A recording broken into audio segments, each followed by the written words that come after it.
तलाक की दहलीज। हरी एक गांव के बस स्टैंड पर खड़ा बस का इंतजार कर रहा था कि अचानक उसे अपनी पत्नी रीना आती दिखाई दी। रीना को देखकर उसने बुरा सा मुंह बनाया, फिर अपने सामान का थैला उठाया और थोड़ा दूर जाकर खड़ा हो गया। बस स्टॉप पर पहुंचते ही रीना ने गोद में ली हुई बच्ची को जमीन पर खड़ा किया। फिर दूर खड़े हरी पर उचटती सी नजर डालकर उधर देखने लगी जिधर से बस आने वाली थी। दोनों की शादी टूटने की कगार पर थी। रीना ने हरी और उसके परिवार पर दहेज प्रताड़ना, मारपीट और तलाक का मुकदमा कर रखा था। वो 6 महीने से अपने मायके में रह रही थी। 4 साल पहले ही दोनों की शादी हुई थी। 3 साल तक सब कुछ ठीक चला, मगर फिर दोनों के बीच में झगड़े होने लगे थे। हरे की माँ और बहन से रीना की जरा भी नहीं बनती थी। फिर मामला थाने तक पहुंच गया और अंत में कोर्ट तक। 10 दिन बाद रीना की बुआ के लड़के की शादी थी, इसलिए वो बुआ के यहाँ जा रही थी। हरी मकानों का मिस्त्री था। काफी दिनों से पड़ोसी गांव में वो काम कर रहा था और आज 1 महीने बाद घर जा रहा था। 2 गांव के छोटे से सुनसान बस स्टॉप पर अचानक से दोनों का आमना सामना हो गया। खंबे के टुकड़ों को 2 पत्थरों पर रखकर एक बेंच बनाई हुई थी। रीना उस बेंच पर बैठकर बस का इंतजार करने लगी। वो विचारों में खोई हुई बैठी थी कि अचानक उसने देखा उसकी 3 साल की बच्ची चलकर पेड़ की छांव में बैठे हरी के पास जा पहुंची थी। रीना को गुस्सा आ गया। उसने बेटी को आवाज लगाई, परी बेटा इधर वापस आ जा। हरी भी विचारों में खोया बैठा था। जब पीछे से बेटी ने उसे कोमल हाथों से छूकर पापा कहा तो इतना सुनते ही हरी ने तुरंत उसे गोद में उठा लिया और प्यार करने लगा। परी मेरी बेटी, तुमने पापा को इतने समय बाद भी पहचान लिया। बेटा तू तो मेरी सच्ची बिटिया है। परी पापा की गोद में दुबकी हुई थी। हरी उसे दुलार रहा था कि भागते हुए रीना आई और परी को खींचकर उसकी गोद से छीन लिया, मगर परी पापा की गोद में जाने के लिए रोने लगी। रीना उसे जबरदस्ती खींचकर बेंच के पास ले आई। कहते हैं बेटी बाप के दिल के सबसे ज्यादा करीब होती है। इतने दिनों बाद बेटी का स्पर्श पाकर हरी को बहुत सुख मिला। वो भी अपना थैला उठाए उनके पीछे चलता हुआ खंबे से बनी बेंच तक आ गया। फिर परी का हाथ पकड़ता हुआ बोला, ये मेरी भी बेटी है रीना, तुम मुझे इसे गोद में लेने से नहीं रोक सकती। हरी से परी का हाथ छुड़ाते हुए रीना बोली, दूर हटो, ये सिर्फ मेरी बेटी है।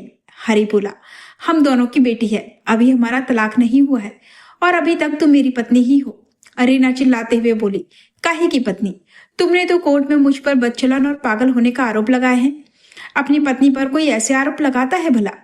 अपने दिल पर हाथ रखकर बताओ, क्या मैंने कभी पराये मर्द की तरफ आंख उठाकर भी देखा है? हरी बोला, तो तुमने कम आरोप लगाए हैं क्या? मैं तुमसे दहेज की डिमांड करता हूँ, तुम्हें रोज पीटता हूँ, मेरी माँ और बहन तुम्हें खाना नहीं देती और मेरे दूसरी औरत के साथ नाजायज संबंध है। रीना बोली, ये सब आरोप मेरे भाई और वकील ने लगाए हैं, मैंने नहीं लगाए। हरी बोला, तो मैंने भी कोई आरोप खुद से नहीं लगाया, सब मेरे वकील ने फाइल में लिखे हैं। मैंने तो उसे बोला था कि बदचलन वाला इल्जाम रहने दो, वो ऐसी बिल्कुल भी नहीं है, मगर वकील बोला कि फिर तो कोई मजबूत केस ही नहीं बनेगा और मुझे सजा हो जाएगी। रीना शांत होते हुए बोली, तुमने सच में ऐसा बोला था क्या कि बदचलन वाला आरोप रहने दो? खाओ परी की सौगंध। हरी ने परी के सर पर हाथ रखकर कहा, परी की सौगंध, ऐसा मैंने वकील को बोला था। रीना एकदम चुप हो गई। उसने परी का हाथ छोड़ दिया ताकि हरी उसे गोद में ले सके। हरी भी इसे इंतजार में था। उसने लपक कर परी को गोद में उठा लिया, फिर उसे प्यार करता हुआ बोला, परी तुझे मेरी याद आती है क्या बेटा? परी पापा के चेहरे पर हाथ फेरते हुए बोली, मम्मी याद ही नहीं करने देती, बोलती हैं पापा बहुत बुरे हैं। हरी ने रीना की तरफ देखते हुए कहा, हाँ बेटा मैं बहुत बुरा हूँ, गरीब हूं ना इसीलिए बुरा हूँ। माँ बहन और पत्नी के झगड़ों के बीच में फंस गया था। मुझे माँ और बहन भी चाहिए थी और पत्नी भी, शायद इसीलिए मैं बुरा बन गया। रीना बोली, परी झूठ मत बोलो बेटा, मैंने कब कहा था कि पापा बुरे हैं? 3.25 साल की परी बोली, कहा था, नानी मामा और तुम सब ने कहा था कि पापा बुरे हैं। रीना की आंखें भर आई। वो बोली, रिश्ता टूटने जा रहा था तो गुस्से में शायद कहा होगा। वैसे भी हरी तुम हर बार अपनी माँ और बहन का ही पक्ष लेते थे, मेरा तो जैसे उस घर में कोई वजूद ही नहीं था। हरी बोला, ऐसे झूठ मत बोलो रीना, याद करो एक बार मैंने तुम्हारा पक्ष लिया था, मगर उसके बाद माँ और बहन ने कितना हंगामा किया था।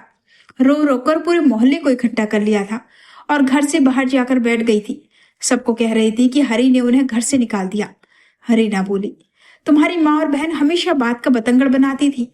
वो मुझे घर से निकालना चाहती थी और आखिर में निकाल कर ही दम लिया। हरी बोला, वो जैसी भी हैं मेरी जिम्मेदारियां हैं, उन्हें सड़क पर छोड़ दूंगा तो समाज मुझे जीने नहीं देगा। काश तुम समझ पाती कि एक पति अपनी पत्नी को ही हक से समझा सकता है। अगर मैं अपनी माँ और बहन के साथ साथ तुम्हें भी थोड़ा और धैर्य से संभाल पाता तो आज हमारी परी को माँ और बाप दोनों का प्यार एक साथ मिल रहा होता। रीना कुछ देर तक चुप रही, फिर परी के बाल बनाते हुए झिझकते हुए बोली, एक बात कहूं? हरी ने पूछा, क्या? वो बोली, तुमसे दूर होने के बाद इन 6 महीनों में मुझे समझ में आया कि कुछ गलतियां मेरी भी थी। मुझे हर बात पर बगावत करने की जगह थोड़े ठंडे दिमाग से परिस्थिति को संभालना चाहिए था। हरी बोला, आज मैं भी स्वीकार करता हूँ कि गलती मेरी भी है। मुझे तुम पर गुस्सा नहीं होना चाहिए था और एक पति होने के नाते तुम्हारे आत्मसम्मान की रक्षा करनी चाहिए थी। फिर दोनों के बीच चुप्पी छा गई। हरी गौर से रीना का चेहरा देखने लगा और सोचने लगा कि ये कितनी कमजोर हो गई है। जब मेरे घर में रहती थी तब इसके चेहरे पर कितना नूर था। आज शादी में जा रही है मगर ना कोई ढंग का पहनावा है और ना कोई चमक। उसकी बुआ को भी काम के लिए किसी की जरूरत होगी, इसीलिए शादी से 10 दिन पहले ही बुला लिया। रीना नजर झुकाए खड़ी थी। उसकी नजर हरी के पैरों की तरफ गई। फटे जूते के बाहर से उसकी उंगलियां झांक रही थी और शर्ट भी 1-2 जगह से फटी हुई थी। ऐसे कपड़े तो वो उसे जीते जी कभी नहीं पहनने देती थी। वो सोचने लगी कि आज वो उसके साथ होती तो हरी इस हाल में ना होता। वो भी अकेले शादी में जाने के बजाय अपने पति के साथ सज धज कर जाती। रीना भर्राई आवाज में बोली, बस से सफर कर रहे हो, कम से कम ढंग के जूते तो पहन कर आते। हरी उदास होकर बोला, ढंग के जूतों के लिए पैसे ही नहीं बचे रीना। जब से कोर्ट में केस हुआ है सारी जमा पूंजी वकीलों और पुलिस के चक्करों में खत्म हो गई। साल भर से ढंग से काम भी नहीं मिल पा रहा है। तलाक के एवज में तुम्हारे परिवार ने 25 लाख मांगे हैं। मेरे पास तो 25,000 भी नहीं है। सिर्फ एक छोटा सा घर है, तुम वो ले लेना। मैं माँ और बहन को लेकर कहीं और चला जाऊंगा। रीना का दिल पसीज गया। वो रोते हुए बोली, मुझे कोई पैसा कोई घर नहीं चाहिए। फिर उसने कुछ देर सोचा और हरी की गोद में दुबकी परी के सिर पर हाथ फेरते हुए नजरें झुकाकर बोली, सच बताना हरी, क्या तुम्हें मेरी याद आती है? हरी कुछ नहीं बोला। वो चुपचाप सूनी सड़क को देखने लगा। रीना ने फिर कहा, जब याद आती होगी तब गालियां निकालते होगे ना? हरी बोला, मुझे तुम्हारी याद अब नहीं आती। रीना तपाक से बोली, इतनी जल्दी भुला दिया? तुम तो कहते थे कि रीना तेरे बिना मुझे नींद नहीं आती। शायद मैं बहुत बुरी हूं, है ना? हरी ने चेहरा दूसरी तरफ किया और उसकी आंखों से आंसू छलक पड़े। वो बोला, मैंने तुम्हें कभी भुलाया ही नहीं तो याद कैसे आएगी?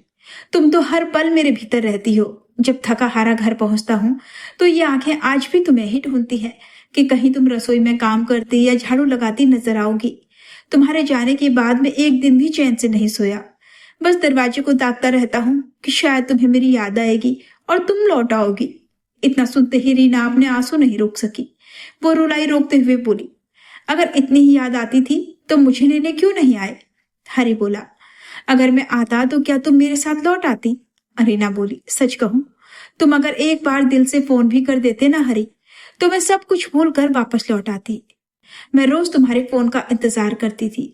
हरी बोला, अगर ऐसी बात थी तो तुमने केस क्यों किया? रीना ने रोते हुए कहा। गुस्से और अहंकार में आकर कदम आगे बढ़ गए। सब कुछ मेरे भाई और वकीलों के उकसावे में होता चला गया।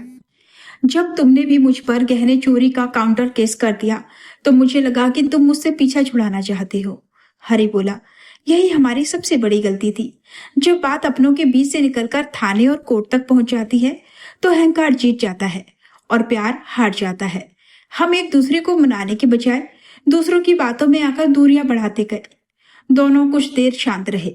फिर हरी ने रीना की आंखों में आंखें डालकर कहा, रीना, मेरी सारी गलतियों को माफ कर दो। वापस अपने घर लौट आओ। तुम्हारे बिना मैं पूरी तरह टूट चुका हूँ। मैं कुछ भी नहीं हूँ। रीना काफी दिनों से इसी एक वाक्य का इंतजार कर रही थी। जैसे ही हरी ने यह कहा वो तुरंत हरी के गले लगकर फूट फूट कर रो पड़ी। वो बोली, मुझे घर ले चलो परी के पापा, मैं भी तुम्हारे बिना अधूरी हूँ। छोटी सी परी यह देखकर ताली बजाने लगी। उसे इतनी समझ आ गई थी कि अब मम्मी पापा का झगड़ा खत्म हो गया है और उसे फिर से एक पूरा परिवार मिल गया है।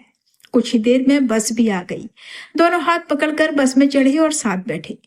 जब हरी रीना को लेकर घर पहुंचा तो उसकी माँ और बहन ने भी अपनी गलतियों को समझा और रीना का स्वागत किया। कोर्ट के चक्करों और अलगाव के दर्द ने सबको ये सिखा दिया था कि आपस के झगड़ों में नुकसान सिर्फ परिवार का ही होता है। रिश्ते कभी भी परिस्थितियों की वजह से नहीं टूटते, बल्कि संवाद बंद होने और अहंकार के हावी होने से टूटते हैं। अहंकार को छोड़ें, अपनों को नहीं।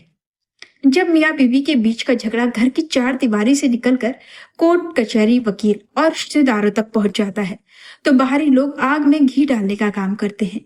न्याय की लड़ाई में अक्सर परिवार हार जाता है। संवाद के रास्ते हमेशा खुले रखें, चाहे कितनी भी बड़ी नाराजगी क्यों ना हो। आपस में बातचीत कभी बंद मत कीजिए। मौन और दूरी गलतफहमियों को बढ़ाती है, जबकि सीधे संवाद से बड़े विवाद सुलझ जाते हैं। एक पुरुष को यह समझना होगा कि पत्नी अपना पूरा संसार छोड़कर उसके पास आती है, इसीलिए उसके आत्मसम्मान की रक्षा करना पति का पहला कर्तव्य है। वहीं एक स्त्री को यह समझना होगा कि पति के कंधे पर उसके माता पिता और परिवार की भी जिम्मेदारी होती है। परिपक्वता इसी में है कि दोनों मिलकर एक दूसरे की जिम्मेदारियों का सम्मान करें, ना कि उसे कमजोरी समझें। आज की कहानी के विषय में कमेंट करके जरूर बताएं। तब तक मस्त रहें, खुश रहें और सुनते रहें एनके हिंदी कहानियां।